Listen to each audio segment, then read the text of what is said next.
Bismillah, Bismillah, Alhamdulillah, wassalatu wassalamu ala Rasulillah. Allahumma la sahla illa ma ja'altahu sahla, wa anta ya hayyu ya qayyum, taj'alul hazna idza syi'ta sahla. Allahumma rzuqna al-ikhlas wa fil qawli wal amali wan niyyah. Mari kita menghadirkannya dalam hati kita mencari ridha Allah Subhanahu wa taala dengan mendengarkan dan mengikuti kajian ilmu agama. Pada kajian sebelumnya kita sudah sampai tentang penjelasan atau penjabaran perempuan-perempuan yang haram dinikahi. Kita juga sudah menjelaskan bahwasanya mereka ini terbagi menjadi 4 kelompok besar. Ada perempuan yang haram dinikahi dari golongan kerabat, kemudian juga ada perempuan yang haram dinikahi dari golongan perempuan sepersusuan, dan juga ada perempuan yang haram dinikahi dari golongan musohar atau persemendaan akibat hubungan pernikahan. Yang berikutnya yang akan kita bahas di sini adalah perempuan yang haram dinikahi tapi bukan untuk selama-lamanya. Alat takkid. Laisa alat ta'bid, innama alat takkid. Jadi ta'bid itu untuk selama-lamanya. Yang sudah lewat baik dari kekerabatan ataupun dari persusuan ataupun persemendaan. Mereka ini adalah perempuan-perempuan yang haram dinikahi untuk selama-lamanya. Jadi walaupun ya terjadi beberapa perubahan, nah ini hukumnya haram. Jadi kemarin sudah kita sebutkan kalau seandainya seorang laki-laki menikah dengan seorang perempuan, maka ibu dari perempuan, ibu mertua ini adalah mahramnya. Jadi tidak boleh seandainya istrinya meninggal atau cerai kemudian menikah dengan ibu dari istrinya, dari dengan ibu mertuanya, ini hukumnya tidak boleh, haram untuk selama-lamanya. Tidak dengan yang akan kita bahas di sini. Di sini hukumnya adalah haram hanya untuk sementara, hanya untuk sementara, yaitu perempuan yang berkumpul dengan saudarinya atau saudari ibu ataupun ayahnya. Jadi misal laki-laki menikah dengan perempuan, boleh. Maka tidak boleh kemudian menikahi saudari dari perempuan yang sudah dinikahi sebelumnya. Dan perempuan yang dinikahi sebelumnya ini statusnya adalah masih istri sah. Ini tidak boleh. Mengumpulkan dua saudari dalam ikatan pernikahan, ya, ini hukumnya tidak boleh. Kecuali kalau sudah berpisah karena perceraian ataupun karena kematian, maka ini hukumnya boleh. Begitu juga haram mengumpulkan seorang perempuan dengan saudari dari ibu perempuan tersebut. Atau saudari dari ayah perempuan tersebut. Hukumnya haram. Kecuali berpisah. Sudah berpisah karena kematian ataupun karena bercerai. Jadi itu yang kita bahas sekarang. Ini berdasarkan firman Allah Subhanahu wa taala masih di surat An-Nisa ayat 23. Allah Subhanahu wa taala berfirman, wa an tajma'u bainal ukhtaini illa ma qad salaf. Jadi haram atas kalian mengumpulkan dua saudari, ya. Mengumpulkan dalam hal apa? Dalam ikatan pernikahan. Haram hukumnya. Ya, kalau mempertemukan ya boleh-boleh saja. Kalau mengumpulkan keduanya dalam ikatan pernikahan itu yang diharamkan. Illa ma qad salaf, kecuali jika sudah lewat. Jadi maksudnya adalah sebelum waktu diharamkan, karena kita tahu bahwasanya dalam hukum Islam itu ada perubahan-perubahan. Beberapa hukum mengalami perubahan. Dulu asalnya haram kemudian menjadi halal, atau sebaliknya asalnya halal menjadi haram. Nah, mengumpulkan dua saudari di masa dulu sebelum diharamkan itu hukumnya adalah halal. Kemudian ada hukumnya menjadi ada hukum baru yang hukumnya asalnya halal menjadi haram. Begitu juga ya, haram hukumnya mengumpulkan antara perempuan dan saudari orang tua perempuan tersebut, baik ibu maupun ayahnya. Nah, dalam ikatan pernikahan hukumnya haram. Jadi ini penting sekali supaya kita jangan sampai, jadi kalau mau memilih perempuan, ya berarti pastikan bukan perempuan-perempuan yang diharamkan. Bukan perempuan yang diharamkan. Kemudian di sini kita harus paham juga bahwasanya setelah kita menyisihkan beberapa eh, jenis perempuan yang atau kriteria perempuan tadi yang karena itu secara syariat hukumnya haram, maka di sini kita akan membahas mengenai beberapa petunjuk Rasulullah. Apa sih kriteria yang dianjurkan oleh Rasulullah kita kaum laki-laki untuk milih perempuan, atau apa sih sifat-sifat yang disarankan oleh Rasulullah bagi kaum perempuan dalam memilih calon suami. Nah, itu ada beberapa hadis yang ini bisa dijadikan panduan dasar mengenai permasalahan ini. Di antaranya adalah hadis yang diriwayatkan oleh Al-Imam Al-Bukhari bahwasanya Rasulullah Shallallahu alaihi wasallam bersabda, "Tunkahul mar'atu li arba'in." Tunkahul mar'atu li arba'in. Jadi perempuan itu dinikah karena beberapa kriteria berikutnya ada 4. 5 liha. Jadi ada yang dinikah karena hartanya. Kan banyak itu kan orang-orang yang walaupun nggak cantik, walaupun nggak muda, walaupun janda tua, yang penting kaya raya mau mereka. Sebagai laki-laki seperti itu. Makanya jangan heran kalau ada pemuda-pemuda yang baru menginjak usia remaja kemudian menikah dengan perempuan yang seumuran dengan neneknya. Nah, ini motivasinya ya diantaranya ya harta itu tadi. Wali hasabiha, yang kedua, perkara kedua adalah karena nasab keturunannya. Sebagian orang itu menikahi perempuan karena ini anak orang terpandang, ya anak orang derajatnya tinggi di strata kemasyarakatan itu. Kemudian wajamaliha, dan dinikahi karena kecantikannya, dan banyak yang seperti ini ya. Laki-laki memilih perempuan karena kecantikannya. Jadi ketika ditunjukkan fotonya karena filter umpamanya gambarnya begitu cantik dan menarik, kemudian ketika ketemu nggak jadi karena nggak sesuai dengan aslinya ini, karena kena kamera jahat dan seterusnya. Nah, ini kan berarti pertimbangan karena fisik kan. Nah, ini banyak yang seperti itu juga. Kemudian walidiniha, dan karena agamanya. Apa anjuran Rasulullah?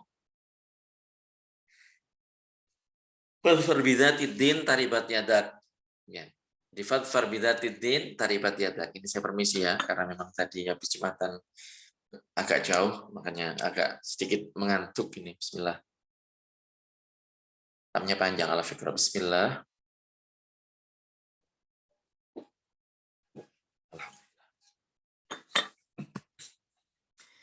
Fadfar bidzatid din taribat yadak. Maka berhati-hatilah. Pilihlah perempuan yang berdasarkan agama. Jadi agama itu nomor 1. Yang penting nomor 1 itu agama. Nggak ada sebelum agama itu nggak ada. Agamanya dulu. Jadi ngerti ilmu agama, punya sopan santun, akhlaknya itu baik. Ya, ini masuk dalam kategori agama. Kalau syukur-syukur cantik, syukur-syukur kaya, syukur-syukur ketemu orang terpandang, ya syukur-syukur kumpul semua lah. Seperti itu. Tapi kita kalau mau mengikuti anjuran Rasulullah, mau mengikuti nasihatnya Rasulullah Shallallahu Alaihi Wasallam dan tuntunan beliau, maka yang kita prioritaskan adalah masalah agamanya. Masalah agamanya. Jadi pilih yang agamanya baik. Kalau agamanya baik, insya Allah yang lain ini akan mengikuti. Kalau masalah harta bisa habis. Masalah nasab, ya kalau memang leluhurnya orang luhur, ya pendahulunya ini orang-orang terpandang, ya itu kan pendahulunya, tapi keturunannya kan belum tentu. Kalau masalah kecantikan fisik, ya dengan berlalunya waktu bisa berubah. Tapi kalau urusan agama, orang kalau dipegang teguh itu, karena dia kuat berpegang teguhnya dengan ajaran agama, insya Allah itulah jalan menuju keselamatan bersama. Jadi makanya kita diperintahkan oleh Rasulullah untuk memilih perempuan yang agamanya baik. Begitu juga kalau laki-laki, kalau perempuan memilih laki-laki juga pilihlah yang baik agamanya. Kan datang nanti penjelasannya. Jadi di sini kita mengambil beberapa kesimpulan ya. Jadi di antaranya adalah bahwa prioritas utama seorang muslim dalam memilih suami itu adalah agama. Agama yang didahulukan. Makanya di sini disebutkan bayyinah. Maksudnya adalah mengerti tentang agama. Bukan perempuan yang fasik. Fasik pakai qaf ya. Fasik di sini adalah orang-orang yang melakukan dosa besar. Tidak sholat, walaupun cuma sekali. Tidak puasa, walaupun cuma sekali. Suka minum khamar, walaupun cuma beberapa teguk dan belum bertobat. Ya, ini namanya fasik, orang-orang yang pelaku dosa besar. Atau sering continue dan rutin dalam mengerjakan perbuatan dosa kecil, sehingga mengalahkan perbuatan dosa besar, mengalahkan perbuatan baiknya. Maka ini juga disebut dengan istilah fasik. Perempuan ini disebut dengan fasiqah. Laki-laki namanya fasik. Nah, ini tidak masuk kriteria. Apakah boleh, Ustaz? Boleh. Apakah haram? Tidak. Saya nggak menyebutkan seperti itu dan ulama tidak menyebutkan seperti itu. Tapi itu tidak sesuai dengan sunnahnya Rasulullah Shallallahu Alaihi Wasallam. Nah, ini harus hati-hati. Kebagian orang itu ini kan ada utas ini di Twitter ini ya. Saya kadang-kadang juga ngikutin seperti itu ya. Ini sekarang itu ada istilahnya jatah mantan, waliyadzubillah. Waliyadzubillah. Jadi orang sekarang ini melegalkan yang namanya perzinaan, dan ini tidak ditangani dengan serius oleh negara. Bahkan ini kan dibuka kan, seakan-akan diberikan panggung itu orang-orang yang nyeleneh-nyeleneh itu, LGBT, kemudian juga legalisasi zina dan seterusnya. Nah, ini waliyadzubillah mulai merebak atau semakin merebak di zaman sekarang ini. Jadi ada istilahnya yang ada istilah itu namanya jatah mantan. Bagaimana itu? Ya misalnya orang punya hubungan spesial dengan lawan jenis, kemudian ya atau diistilahkan dengan pacaran lah biar lebih langsung paham gitu ya. Nah, mereka sih macam-macam. Parahnya ya ada yang seperti sampai kumpul kebo hubungan seperti layaknya suami istri lah, itu parah, sudah zina itu. Seperti itu. Ada yang lebih mending daripada itu, sekedar ketemuan rutin semacam. Tapi ala kulli hal perbuatan semacam itu yaitu adalah perbuatan dosa. Zinanya, pegang-pegangannya, merabanya, membelainya, kemudian juga berbicara dengan syahwat dan seterusnya dengan lawan jenis yang tidak halal, itu hukumnya adalah haram, semuanya haram. Seperti itu. Dua-duaan walaupun tidak mengapa-ngapain, ya itu hukumnya adalah haram. Nah, jadi jadi ada hubungan semacam itu, belum jenjang pernikahan, ya, tapi hubungan spesial. Nah, ini kalau ada di situ perbuatan yang diharamkan, ini hukumnya haram. Nah, ini kan kebanyakan kan nggak sampai ke jenjang pernikahan. Jadi ada laki-laki berhubungan spesial dengan perempuan setahun, 2 tahun, 3 tahun, bahkan mungkin 10 tahun, ternyata pacarnya ini nikah dengan laki-laki lain. Atau sebaliknya, makanya ada istilah jagain jodoh orang. Cuman ya gitu, kadang CLBK, cinta lama bersemi kembali. Ya, kadang seperti itu. Atau nggak bisa move on. Jadi nggak bisa melupakan mantan pacarnya dan seterusnya. Sehingga ada istilah jatah mantan. Waliyadzubillah. Sebagian mereka ini walaupun masing-masing sudah berhubungan, sudah berumah tangga, sudah punya pasangan legal masing-masing, tapi masih menjalin komunikasi yang intim, layaknya nggak punya suami istri itu. Bahkan sampai berujung kepada perselingkuhan terselubung dan tertata rapi dan seterusnya. Waliyadzubillah. Nah, ini makanya harus hati. Kalau orang nggak berpegangan agama, kita kan udahlah, dia selingkuh, ya, suaminya selingkuh, saya juga, ya, perempuannya bilang saya juga bisa selingkuh, dan seperti itu. Nah, ini harus hati-hati, sangat berbahaya sekali. Oleh karenanya harus memilih perempuan yang dayyinah, mengerti ilmu agama. Yang berikutnya adalah perawan. Jadi laki-laki ini disunahkan untuk menikahi perawan, ya, lebih utama daripada menikahi yang tidak perawan. Tapi bukan berarti tidak boleh ya. Karena kita tahu bahwasanya Rasulullah Shallallahu Alaihi Wasallam beliau menikah dengan Sayyidah Khadijah radhiyallahu anha dan sudah dalam kondisi janda. Sayyidah Khadijah ini kondisinya adalah seorang janda. Namun ya dan lebih tua daripada Rasulullah Shallallahu Alaihi Wasallam. Namun demikian, menikahi perawan ini hukumnya adalah lebih disunahkan. Kalau ditanya apakah Rasulullah juga menikahi seorang perawan, ya, Rasulullah menikahi perawan, dan satu-satunya perawan ini setahu saya yang dinikahi oleh Rasulullah Shallallahu Alaihi Wasallam adalah Sayyidah Aisyah radhiyallahu anha. Kemudian zat nasab, jadi keturunan orang baik-baik, bukan keturunan orang-orang yang bermasalah, keluarga broken home, yang dulu hamil di luar nikah dan seterusnya. Nah, ini termasuk hukumnya makruh.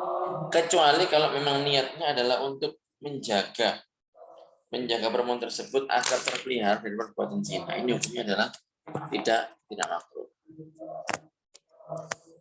Kemudian walu di sini tidak mandul, jadi subur. Nah, ini bagaimana caranya laki-laki tahu oh perempuan subur, perempuan tidak ya? Dilihat ke anggota keluarganya yang perempuan. Di bagaimana anggota keluarganya yang perempuan? Kalau emang saudarinya banyak, saudaranya banyak, saudarinya anak-anaknya banyak, sepupunya banyak dari saudari ayah atau saudari ibunya, berarti ini insya Allah subur seperti itu. Tapi begini ya, yang sudah menikah kemudian tidak dikaruniai, saya bilang belum dikaruniai anak, bersabar. Jadi kita ini hidup ini, kalau orang Jawa bilangnya sawang sinawang, saling pengertian lah. Karena orang itu sudah mendapatkan cobaan masing-masing. Ada orang yang secara karir sukses, suaminya sukses, kerjaan sukses, karir bagus, istrinya juga demikian. Mereka juga harmonis, tapi tidak dikaruniai anak. Ada yang dikaruniai anak, ya, tapi yaitu karirnya tidak sukses.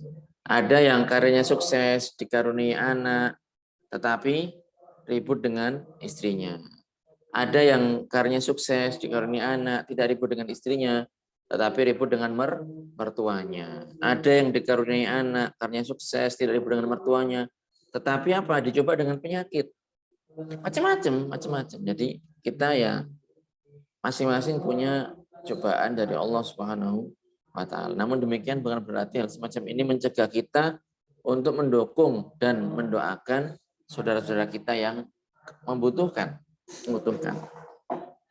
Jadi makanya ini penting ya.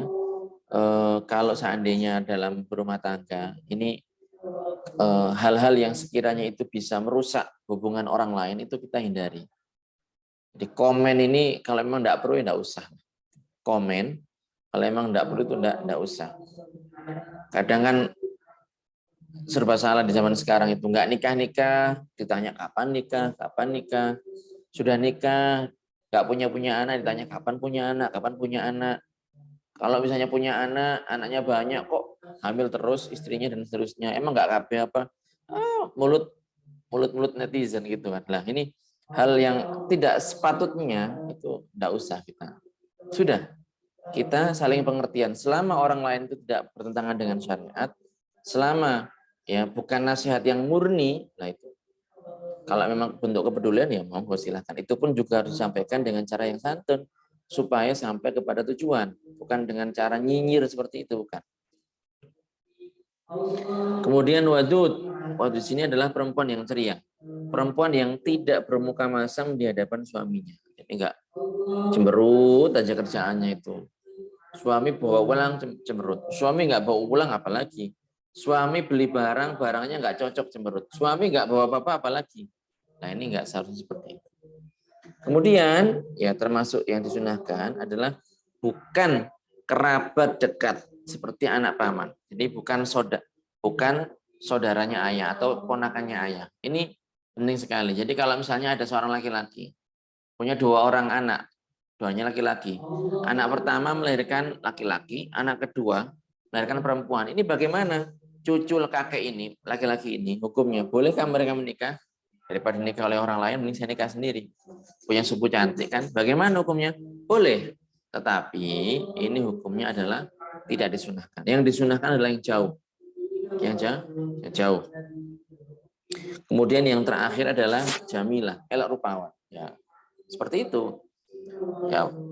Jadi kalau mencari pasangan itu ya tetap prioritas utama kita adalah agama, tapi yang tetap masalah fisik juga bisa menjadi bahan pertimbangan. Nah, para ulama mengatakan sunnah bahwasanya sunnah hukumnya laki-laki itu mencari perempuan yang elok rupawan.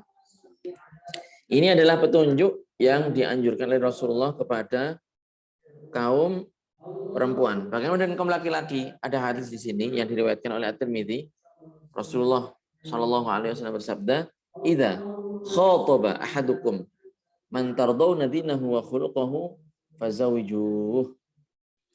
Idza khataba ilaikum. Jadi kalau ada laki-laki datang kepada kalian, man tardawna dinahu wa khuluquhu, yang mana laki-laki ini adalah laki-laki yang direlakan urusan agama, jadi agamanya baik, wa khuluquhu, akhlaknya juga baik.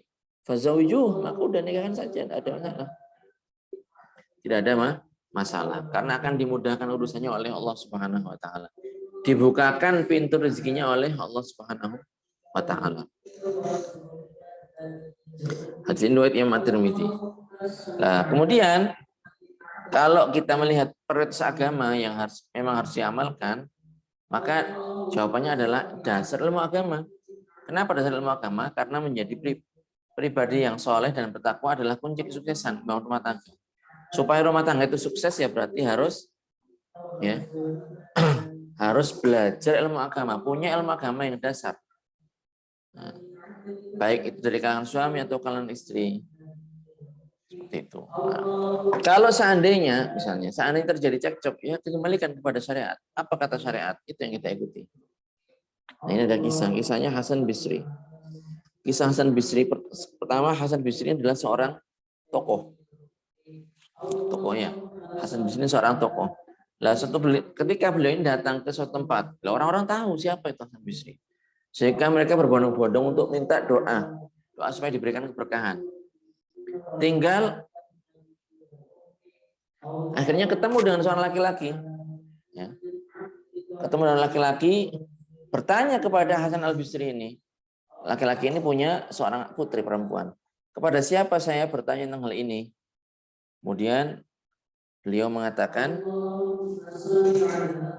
ya, kepada siapa kalau dia punya laki-laki, pada siapa dia menikahkan putrinya?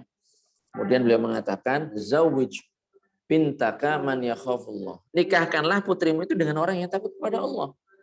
Fa in habbaha akramaha wa in abghadaha lam yadhlimha. Jadi kalau perempuannya itu baik, maka akan dimuliakan oleh si suami. Tapi kalau perempuannya buruk, maka tidak akan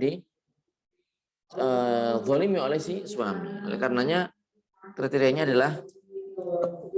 adalah tadi itu, takut kepada Allah Subhanahu wa taala. Nah, jadi dengan seperti ini kita sudah menyelesaikan bahasan mengenai perempuan-perempuan yang diharamkan, kemudian juga kita membahas tadi tentang petunjuk untuk kaum laki-laki dan kaum perempuan dalam menentukan jodoh masa depan mereka. Dan ini akan kita sampai di sini dulu, mudah-mudahan bermanfaat. Monggo silahkan kalau ada 1-2 pertanyaan yang ingin disampaikan. Allahumma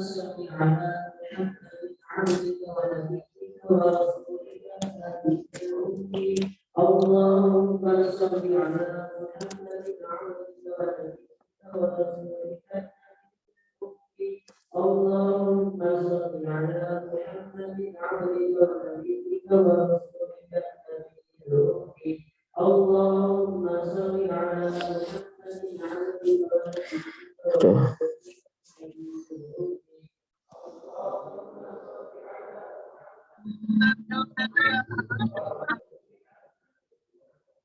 Allahumma shalli ala Muhammadin abdika wa nabiyyika wa rasulika Allahumma shalli ala Muhammadin abdika wa nabiyyika wa rasulika Allahumma shalli ala Muhammadin abdika wa nabiyyika wa rasulika Allahumma shalli ala Muhammadin abdika wa nabiyyika wa rasulika Allahumma shalli ala Muhammadin abdika wa nabiyyika wa rasulika Allahumma shalli ala Muhammadin abdika wa nabiyyika wa rasulika Allahumma shalli ala Muhammadin abdika wa nabiyyika wa rasulika Allahumma shalli ala Muhammadin abdika wa nabiyyika wa rasulika Allahumma shalli ala Muhammad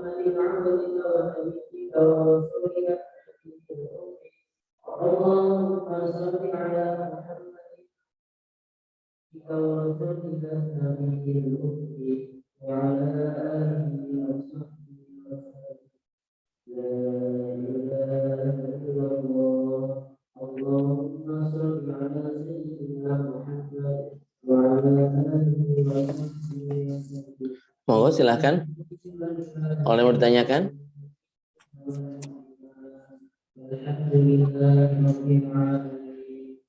Bisa langsung buka mikrofon atau di chat, monggo silahkan.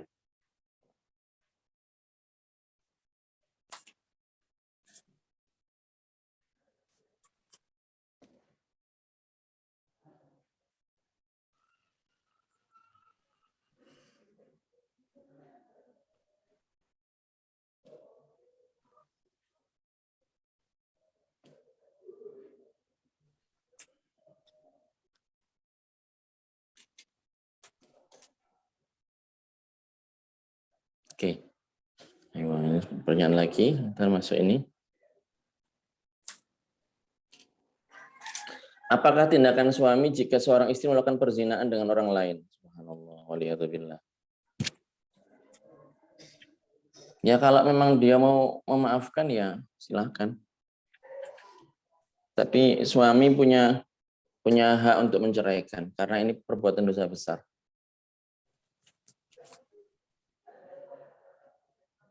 Waliyadzubillah.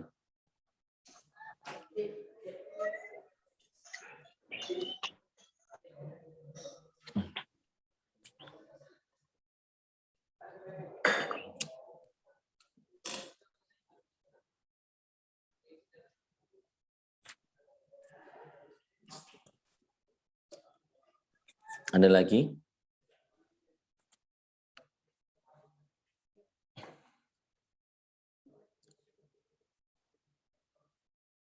Kalau memang tidak ada, tidak apa-apa, disimpan aja dulu. Akan kita lanjutkan kajian kita pada rutinitas berikutnya. Mudah-mudahan bermanfaat. Saya harapkan untuk semua pihak yang terkait ya, untuk on time gitu, biar kita dapatnya banyak. Baik, kita tutup dengan tahlil dengan dengan istighfar. La ilaha illallah, Allahumma sholli ala sayyidina Muhammad wa ala alihi wa sahbihi wasallim. Rabbi ighfirli wa liwalidayya wal mu'minat. Alhamdulillahirabbil alamin. Assalamualaikum warahmatullahi wabarakatuh.